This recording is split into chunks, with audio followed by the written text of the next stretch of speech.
जय हिंद दोस्तों, कैसे हैं आप सभी लोग।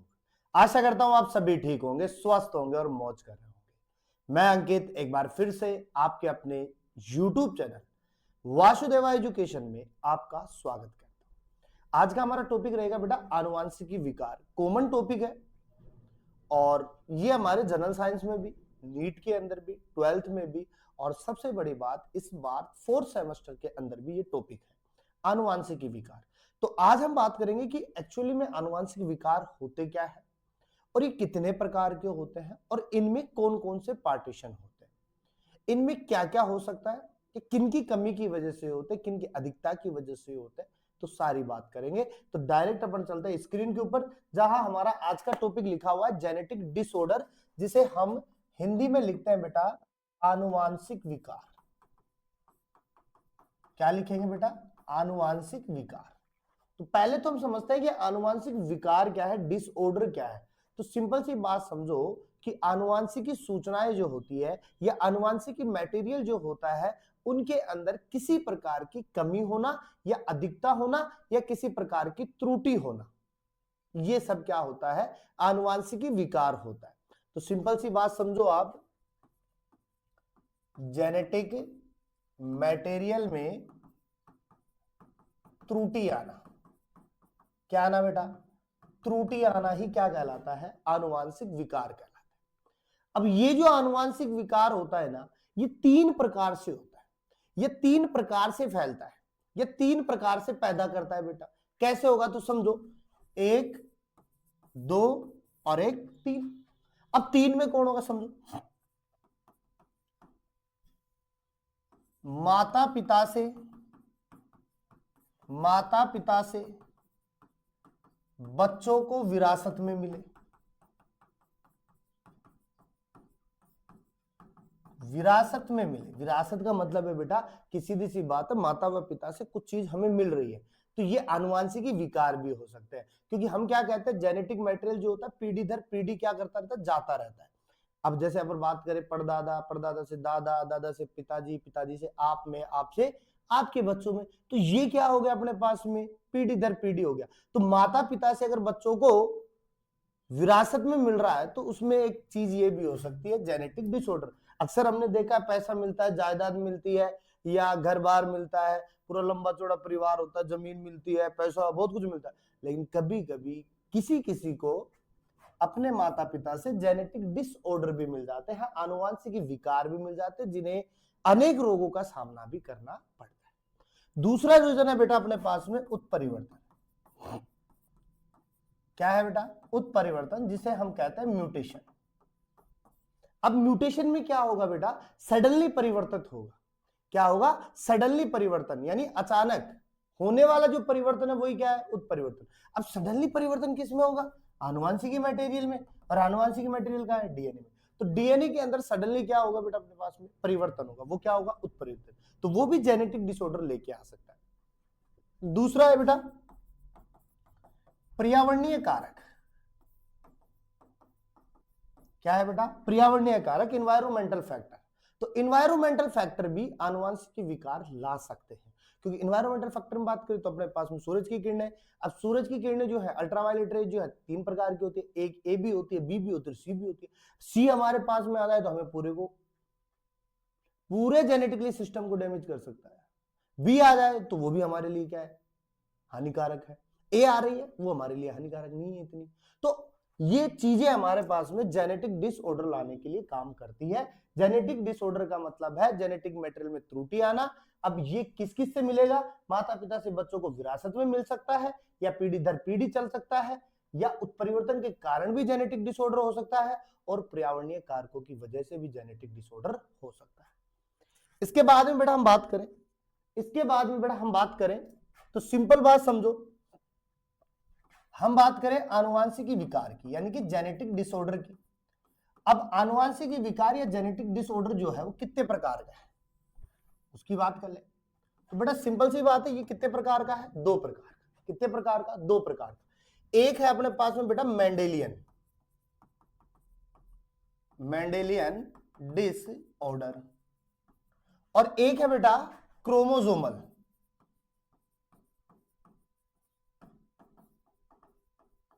क्या है? Chromosomal disorder. ध्यान से समझना, मेंडेलियन का मतलब यहां मेंडेलियन लिख सकते हैं, मेंडेलियन, मेंडेलियन विकार। दूसरा मैं लिख रहा हूं बेटा यहां पे गुणसूत्रीय विकार। तो सिंपल सी बात समझो बेटा आप, सिंपल सी बात समझो, मेंडेलियन की बात होती है तो हमारे पास में जीन्स की बात होती है, जीनोम की बात होती है। तो हम सिंपल बात करेंगे, हम सिंपल बात करेंगे जीन में उत्परिवर्तन या जीनोम में असमानता। यानी कि सिंपल सी बात है, जीन क्या हो जाए? उत्परिवर्तित हो जाए या उसके अंदर कोई फेरबदल हो जाए तो वो क्या होगा? मेंडेलियन डिसऑर्डर में आएगा। और गुणसूत्रों के विकार में बात करें तो हम सिंपल सी बात करेंगे, गुणसूत्रों में परिवर्तन।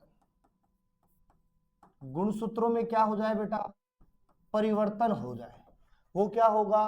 Chromosomal disorder. अच्छा देखो, अब गुणसूत्र दो प्रकार के हैं मेरे पास में। एक होता है अपने पास में संख्यात्मक, संख्यात्मक होता है तो मैं क्या लिखूंगा?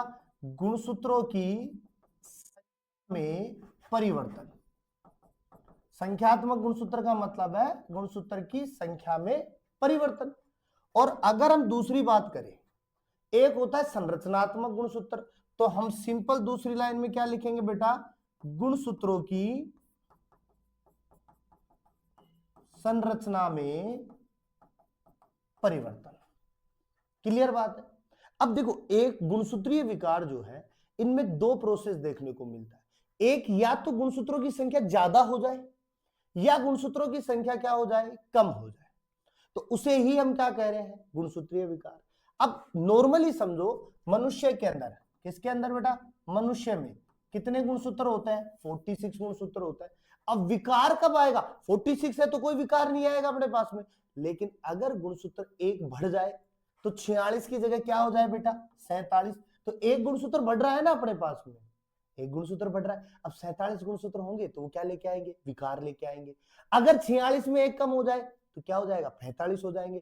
तो 45 गुणसूत्र भी अपने पास में क्या है? विकार लेके आएगा। अगर 47 की जगह 48 हो जाए तो भी विकार लाएगा। तो सिंपल सी बात आप समझो कि गुणसूत्रों की संख्या 46 है तो 46 ही होनी चाहिए अपने पास में, 45 भी नहीं चलेगी, 47 भी नहीं चलेगी। अगर 45 होती है, 47 होती है तो विकार लेके आएगी।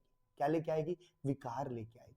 इनमें दो प्रोसेस बनते हैं, इनमें दो प्रोसेस बढ़ते हैं बेटा। एक तो बढ़ता है ट्राइसोमी और एक बनता है मोनोसोमी। देखो, मोनोसोमी और ट्राइसोमी में फर्क क्या है? तो सिंपल बात समझो, ट्राइसोमी के अंदर तो 3 समुच्चय होते हैं, यानी 3 जोड़ा होगा। कितने जोड़े हो जाएंगे? 3 के जोड़े हो जाएंगे। और मोनोसोमी जो होगा हमेशा सिंगल रहेगा अपने पास।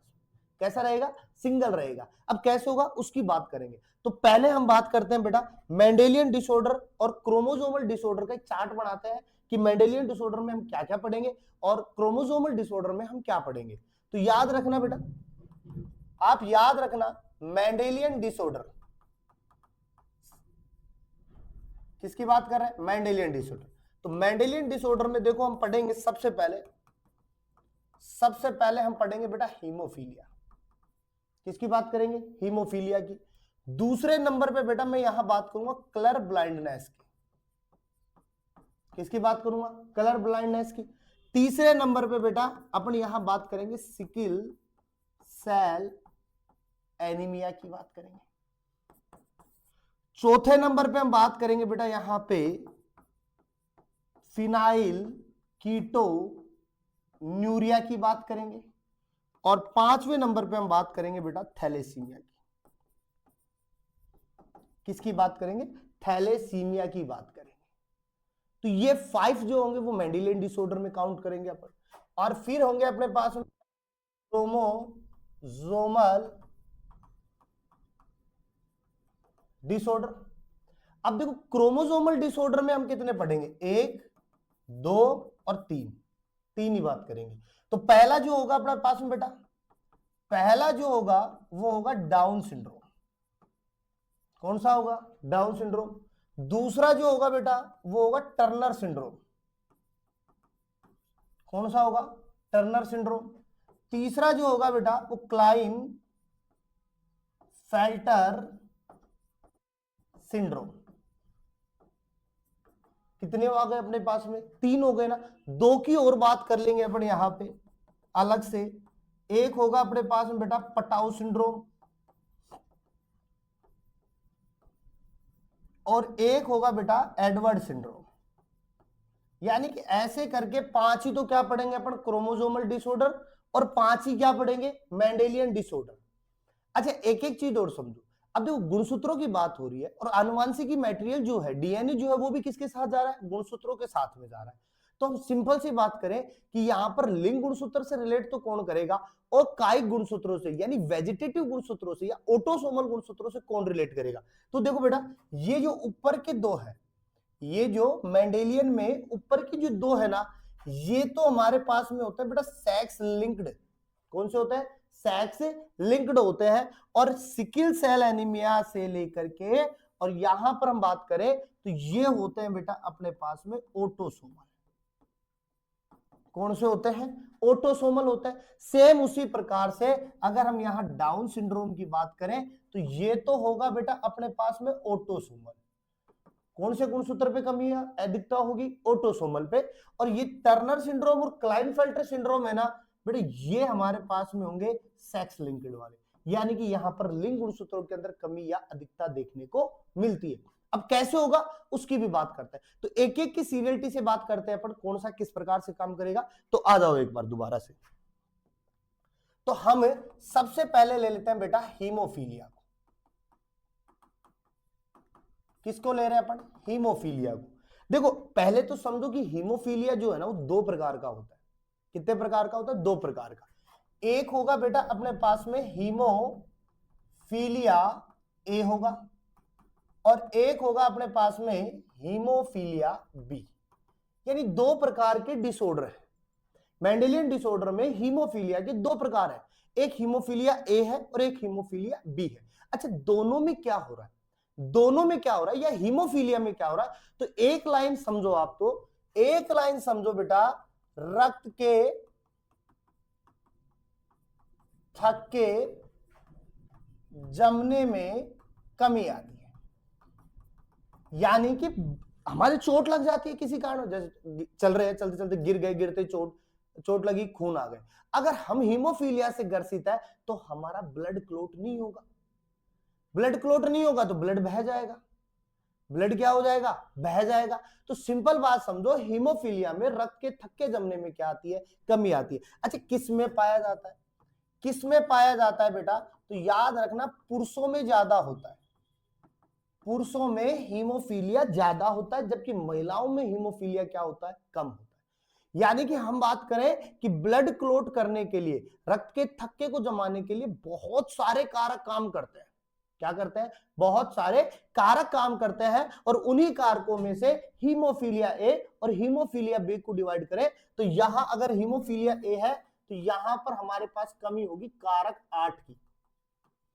और हमेशा ब्लड क्लोटिंग फैक्टर को अपन रोमन संख्या में लिखते हैं, तो हीमोफीलिया ए में कारक 8 की क्या होगी? कमी होगी। वहीं अगर हीमोफीलिया बी की बात करें तो यहां पर कमी होगी कारक 9 की।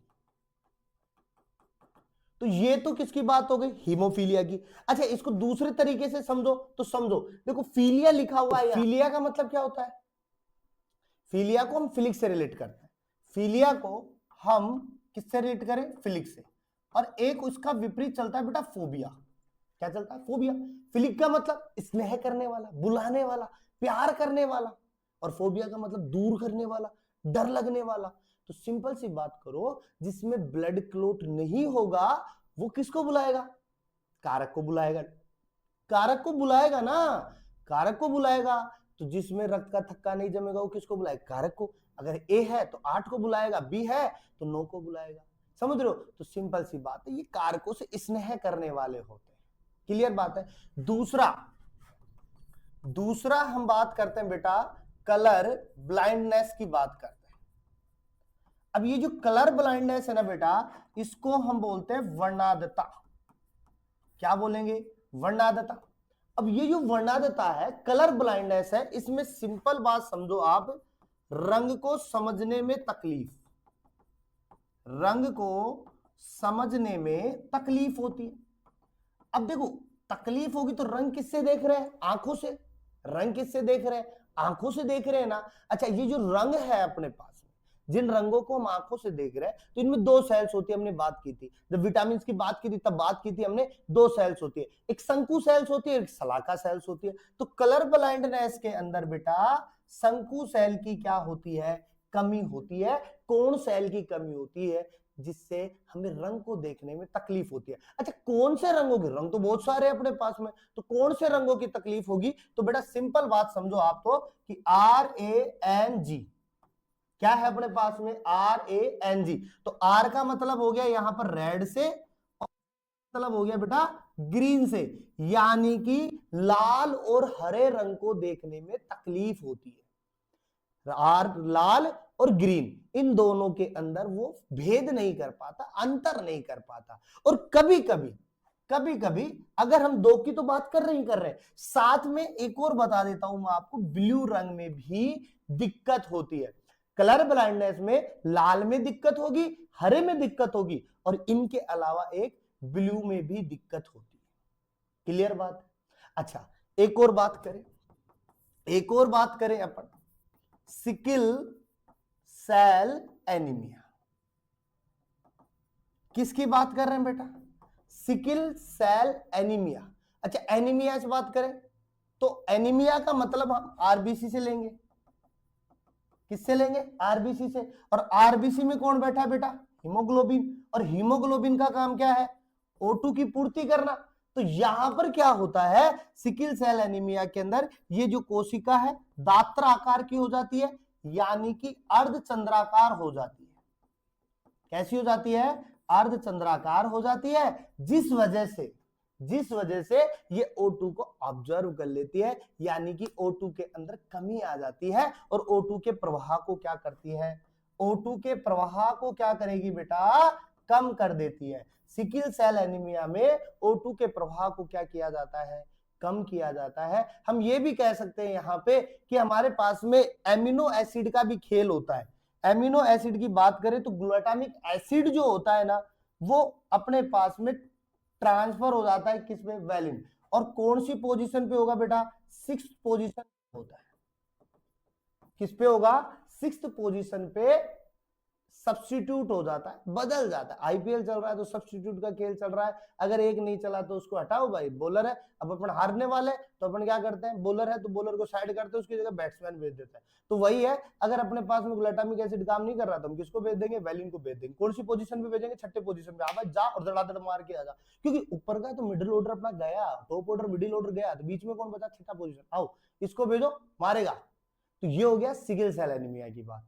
तो कितने हो गए अपने पास में बेटा? 3 हो गए। कितने हो गए? 3 हो गए। अब बचे कितने अपने पास में? 2। एक कौन सा बचा बेटा अपने पास में? Phenyl ketonuria. अब बेटा ये जो फिनाइल कीटोन्यूरिया है ना, यहां पर भी खेल एमिनो एसिड का है, यहां पर भी खेल एमिनो एसिड का है।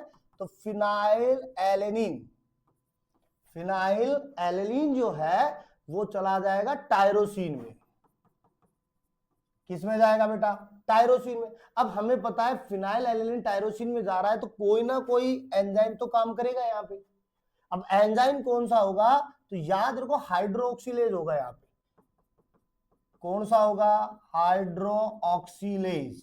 अब बात करें हाइड्रोक्सिलेज कौन सा होगा अपने पास में, तो ये बड़ा ऐसे कैसे चिपका दो, फिनाइल एलेनिन हाइड्रोक्सिलेज जो होगा वो किसमें भेज देगा? टायरोसिन। अब सपोज देन हाइड्रोक्सिलेज नहीं है, अब हाइड्रोक्सिलेज नहीं है तो फिर काम तो करवाना है, तो ये क्या करेगा? फिनाइल एलेनिन जो होगा वो phenyl alanine pyruvic acid, phenyl alanine pyruvic acid में चला जाएगा। तो ये हो गया कीटोन्यूरिया की बात। अच्छा, एक और बात करो थैलेसीमिया की। अच्छा देखो, थैलेसीमिया की सीधी सी बात करो, थैलेसीमिया में हीमोग्लोबिन की मात्रा या हीमोग्लोबिन की जो चैन है वो कम बनती है। हमें पता है हीमोग्लोबिन जो एक श्रृंखला के रूप में पाया जाता है, बहुत सारे हीमोग्लोबिन आपस में जुड़ते हैं, चैन्स जुड़ती है, और चैन्स जो दो ही होती है, एक होती है अल्फा चैन और एक होती है बीटा चैन। अब अगर थैलेसीमिया है तो समझो अगर अल्फा चैन की कमी है, अल्फा चैन की अगर कमी है तो अपन कह देंगे अल्फा थैलेसीमिया। अगर बीटा चेन की कमी है तो हम क्या कह देंगे, बीटा थैलेसीमिया।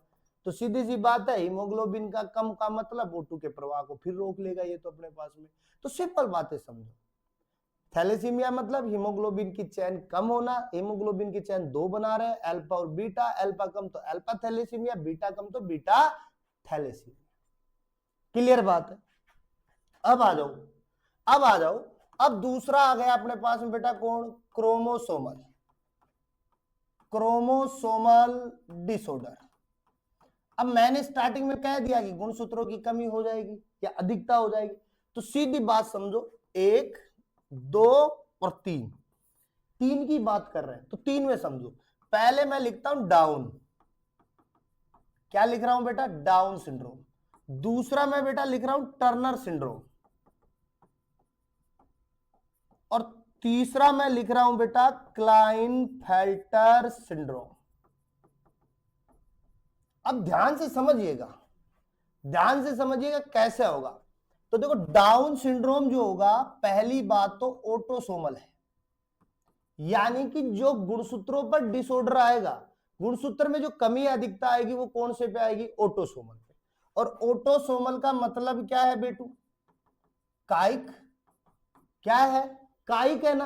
तो ऑटोसोमल का मतलब कायिक, तो डाउन सिंड्रोम कहां हो रहा है, कायिक गुणसूत्रों पे। अब देखो, कायिक गुणसूत्र जो होता है वो 44 होते हैं। कितने होते हैं, 44। टोटल गुणसूत्र कितने होते हैं, 46।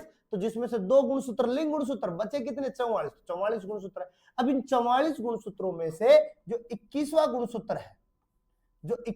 गुणसूत्र है वो पेड़ में होगा। वो किसमें होगा, पेड़ में। तो पेड़ में है तो कितने होंगे बेटा, 2 गुणसूत्र। तो यहां क्या होगा, डाउन सिंड्रोम जिस बच्चे को होगा, तो वहां पर 21वीं जोड़ी जो होगी वो 2 की जगह 3 होगी, यानी कि 1 बढ़ गया, 1 बढ़ा तो ऑटोसोमल गुणसूत्र कितने हो गए, 45, प्लस में 2 कितने अपने पास में, लिंग गुणसूत्र। तो टोटल कितने हो गए बेटा, 47 गुणसूत्र हो गए।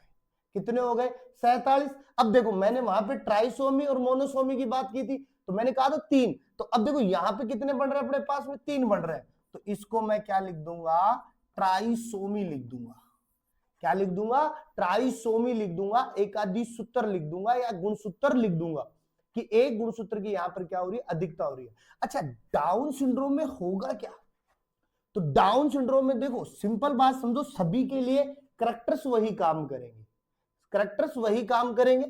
तो एक साथ ही लिखवा दूंगा मैं इनको, फिर भी चलो अगर बात करें तो कद क्या होगा, छोटा होगा। बुद्धि जो होगी वो क्या होगी, कम होगी। चेहरा जो होगा वो भिन्न होगा। सिर क्या होगा, चौड़ा होगा। अच्छा, इस पूरे प्रोसेस को बताने वाले कौन थे, बेटा, डाउन। कौन थे, डाउन। पूरा नाम है जॉन डाउन। तो डाउन सिंड्रोम को जॉन डाउन ने अपने नाम के आधार पर ही बता दिया था। टर्नर सिंड्रोम देखो बेटा, टर्नर सिंड्रोम, तो याद करो पीछे मैंने क्या कहा, ये लिंग गुणसूत्रों पे काम करेगा। तो ऑटोसोमल है तो यहां पर अपन सेक्सुअल लिख दे, यानी लिंग गुणसूत्र मतलब सेक्स गुणसूत्र, सेक्स क्रोमोसोम लिखे। अब सेक्स क्रोमोसोम है तो मेल और फीमेल दोनों की बात होगी। मेल में XY होता है, फीमेल में XX होता है। तो ये जो टर्नर सिंड्रोम है ना, ये अधिकतर किस पे काम करेगा, फीमेल पे। किस पे काम करेगा, फीमेल पे। अब सुनो, सेक्स गुणसूत्र कितने बेटा, 2। अब मैं फीमेल की चर्चा कर रहा हूं तो XX होगा फीमेल में। अब ये जो XX होगा ना, तो एक X यहां पर अनुपस्थित होगा। एक X जो होगा वो अनुपस्थित होगा, एब्सेंट होगा। तो केवल कितना X होगा, 1। तो 44 कितने थे, ऑटोसोमल, प्लस में एक ही गुणसूत्र है तो कितना हो गया, 45। तो एक ही गुणसूत्र है ना यहाँ पे, लिंग गुणसूत्र कितना, 1 है। तो 1 है तो इसको हम लिख देंगे मोनोसोमी। क्या लिखेंगे, मोनोसोमी लिख देंगे। क्लियर बात है। दूसरा समझो, क्लाइनफेल्टर सिंड्रोम। क्लाइनफेल्टर सिंड्रोम भी कैसा है बेटा, सेक्सुअल है। तो इसमें भी कितने लिंग गुणसूत्र, 2। अब ये किस पर ज्यादा काम कर रहा है, तो देखो वैसे तो ये बाइसेक्सुअल होता है, ये मेल पे भी काम करेगा और फीमेल पे भी काम करेगा।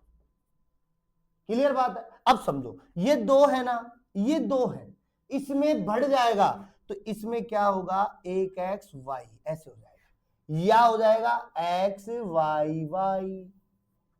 तो सिंपल बात समझो, पहले कितने थे, पहले कितने थे 44 ऑटोसोमल, 2 लिंग गुणसूत्र प्लस में 1 लिंग गुणसूत्र और बढ़ गया, तो टोटल कितने हो गए 47। तो जहां बेटा 47 हो तो वहां पे आपको याद रखना है ट्राइसोमी। क्या याद रखना है, ट्राइसोमी। एक चीज और याद रखना, ये जो क्लाइनफेल्टर सिंड्रोम है, ये जो क्लाइनफेल्टर सिंड्रोम है, ये किसने बताया बेटा, क्लाइनफेल्टर ने। पहली बात तो किसने बताया, क्लाइनफेल्टर ने। टर्नर सिंड्रोम किसने बताया, टर्नर ने बताया। अच्छा अब एक चीज समझो, क्लाइनफेल्टर सिंड्रोम के लिए हमने ये तो कह दिया, लेकिन कई बार क्या होता है 3 से ज्यादा भी आ जाते हैं, 3 से ज्यादा भी आते हैं, तो कैसे होगा देखो, 1x 1x 1x y, 3x y हो गए, 4 हो गए, 1x 1x 1x 1x y, 5 हो गए, 1x 1x 1x 1x 1x xy। यानी कि कुछ इस प्रकार से भी पाए जाते हैं, वहां पर 4 गुणसूत्र भी बढ़ जाते हैं, 5 भी बढ़ जाते हैं, 6 भी बढ़ जाते हैं। और इन दोनों के अंदर, इन दोनों में टर्नर और क्लाइनफेल्टर, इनमें एक ही चीज याद रखना आप, नपुंसकता, नपुंसकता स्टेराइल। क्लियर बात है, या महिलाओं की बात हो तो हम बांझपन कह सकते हैं। क्लियर बात है। अब सुनो, ये डाउन सिंड्रोम के साथ में मैं 2 को और जोड़ दो ऑटोसोमल में। अब 2 कौन से होंगे बेटा, तो सिंपल बातें याद रखना, 2 कौन से होंगे अपने पास में, तो 2 होंगे, एक होगा पटाऊ सिंड्रोम, एक तो होगा पटाऊ सिंड्रोम, और एक होगा बेटा एडवर्ड सिंड्रोम। पटाऊ में क्या होगा बेटा, 44 प्लस में 13, 44 प्लस में 18 ऐसा पाया जाएगा, और कैरेक्टर्स वही रहेंगे। डाउन सिंड्रोम में व्यक्ति की जो मृत्यु होगी 16 वर्ष में मृत्यु हो जाएगी, जिसको डाउन सिंड्रोम होगा वो 16 वर्ष में मृत्यु हो जाएगी। पटाऊ सिंड्रोम के अंदर जो होगा बेटा 6 माह में मृत्यु हो जाएगी, और एडवर्ड के अंदर 3 माह में मृत्यु हो जाएगी। सीधी सी बात, क्लियर बात है। ये हो गया अपने पास में क्रोमोसोमल सिंड्रोम का। अच्छा मैं सिंपल बात समझू यहां पे, अगर क्रोमोसोमल के लक्षण देखने हैं, तो क्रोमोसोमल के लक्षण में बेटा एक तो मेरा है कद छोटा, पहली बात। दूसरी अगर मैं बात करूं, बुद्धि कम होना यानी मानसिक बीमारी होना। तीसरी बात करूं मैं, विकास में देरी होना। किसमें देरी बेटा, विकास में देरी होना, यानी कि डेवलपमेंट नहीं हो पाता, ठीक है, विकास में देरी हो जाएगी। इसके अलावा सीखने में समय ज्यादा लगेगा, यानी बुद्धि कम होगी, मानसिक बीमारी होगी, तो सीखने में क्या आएगी बेटा, कमी आएगी, बार बार सिखाने की आप क्या करोगे, कोशिश करोगे, ठीक है। इसके अलावा व्यवहार भिन्न होगा, व्यवहार भिन्न होगा, या व्यवहार में अनेक समस्याएं देखने को मिलेगी, क्योंकि गुस्सेल प्रवृत्ति के होते हैं ये लोग। जिनमें ऐसा सिंड्रोम होता है वो गुस्सेल स्वभाव के होते हैं, एग्रेसिव हो जाते हैं छोटी छोटी बातों पर, तो गुस्सेल स्वभाव। अच्छा हम पता कैसे लगा सकते हैं, पता कैसे लगा सकते हैं गुणसूत्रीय विकारों का, तो याद करो हमने कौन सा टॉपिक पढ़ा था, मादा जनन तंत्र पढ़ा था, या हम कहे जनन स्वास्थ्य पढ़ा था, और जनन स्वास्थ्य के अंदर हमने एमनियोटिक द्रव की बात की थी, एमनियोटिक लिक्विड की बात की थी। और ये एमनियोटिक लिक्विड जो है उसमें प्रॉपर हमने बताया था कि जेनेटिक डिसऑर्डर का पता लगाने के लिए यूज में ली जाती है, लेकिन आजकल इंडिया के अंदर इस प्रोसेस को बैन कर दिया गया है, क्योंकि ये कन्या भ्रूण हत्या के खिलाफ थी। क्योंकि इससे लिंग गुणसूत्र का पता लगाते थे पहले, कन्या है यानी लड़की है या लड़का है, लड़की होती थी तो गर्भ में मार देते थे, तो लड़का होता तो सफलतापूर्वक काम कर लेते थे। दूसरी बात करें, मां के रक्त का परीक्षण करवा सकते हैं, मां के रक्त का क्या करवा सकते हैं, परीक्षण करवा सकते हैं, क्योंकि यही तो लेके जाएगा आगे की ओर बढ़ाएगा।